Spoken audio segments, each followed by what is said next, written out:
somebody asked me a question. I did one of those Instagram Ask Me Anything. There was a guy on there, and he asked, what's the number one skill in marketing? And my immediate answer, I was about to be like, oh, well, obviously that's copywriting and making the offer. But there was something that kind of came up, and I was like, I had some resistance around it. So I wanted to take a day and really give it some thought so I could answer that guy's question right. It's not copy at all, actually, and it's not making the offer, and it's not necessarily even running ads or getting traffic or anything like this. I think the number one skill in marketing and advertising, which are really the same thing, is bonding. And here's why. You can make an offer right now, and it could be a good offer, and you could write a great sales letter, and eventually that's going to quit working. Like if you run media now, if you run ads now, you've had that happen, right? You've had an offer that's doing great, and eventually it peters out, etc. Almost everything like that will happen except bonding. Bonding is kind of a subset, I think, of branding, but it's done with the intention of actually creating a really important relationship between your business and the consumer and your marketplace. It's really built on a couple of pillars. One of them is going to be affinity, and that means this person is going to look at you and they're going to come to one or all of these conclusions. They're going to say, A, that person's just like me, meaning you have similar backgrounds or whatever. You could also be similar in your beliefs and philosophy. That's another type of affinity. Affinity is a fancy way of saying you're kind of just like them. Another category of affinity can be something super basic, like belonging to the same organization or even being fans of the same band or same sports team.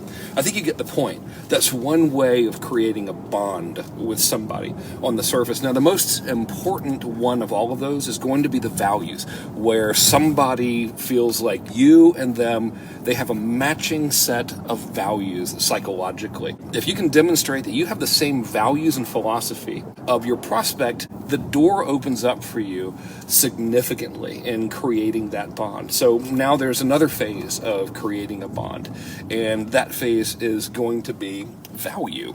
Let's say you meet someone and they have the same values and the same philosophy as you and all this stuff. Well, if they don't do anything, they don't help you, and in fact, like they're rude to you or whatever, you're not going to have a bond with them. You're going to be like, that's a person who's very similar to me but was not very cool. Obviously, there's a little bit more to the story.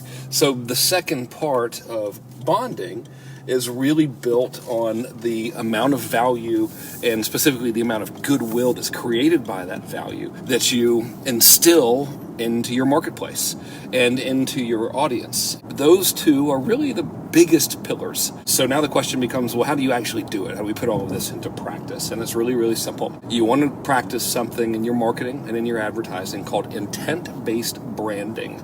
And here's what that means. It is running ads and promotions that not only get people ready to buy from you, but it also creates that bond. So branding in and of itself usually is like top of mind awareness, right? Like, we exist, give us money. That's not what I'm talking to. Intent-based branding is where you're top of mind, you're front of mind, they're seeing stuff from you all the time, but it also establishes those two premises I spoke about, which is number one, the person has that affinity with you. Most powerful form is going to be philosophical affinity and values and beliefs-based affinity. And number two is you're providing that value. If you do that, you build a brand, a real brand, but you also build a brand that people bond with. And when you have that bond with your marketplace as a whole, I'm talking about like thousands, if not hundreds of thousands or millions of people, oftentimes it doesn't matter what the offer is. Like, you never want to have a bad offer, but you no longer have to be brilliant at copy or anything like this, because people will want to buy from you because they've got that bond. I'll give you an example. Kylie Jenner's direct-to-consumer revenue so far this year was just under $500 million. I think it was like $480 million already for the year. That's not including like commercials and stuff. That is stuff that her brand has sold directly to people, right? This is a classic example of that bond being way more powerful than the offer. Because at the end of the day, what is she selling? Like makeup and stuff? I mean, it's just makeup or whatever. Obviously, I don't wear a lot of it myself, so I don't know much about it. But I think you get the point. Of all the stuff you could be focusing on, the most important one is going to be building that bond with your marketplace through intent-based branding. The way you do it, you put out really good content like this, where you genuinely help people in advance of asking them for money. So I hope you thought this was helpful and found some value in it, and look forward to seeing you soon. Take it easy.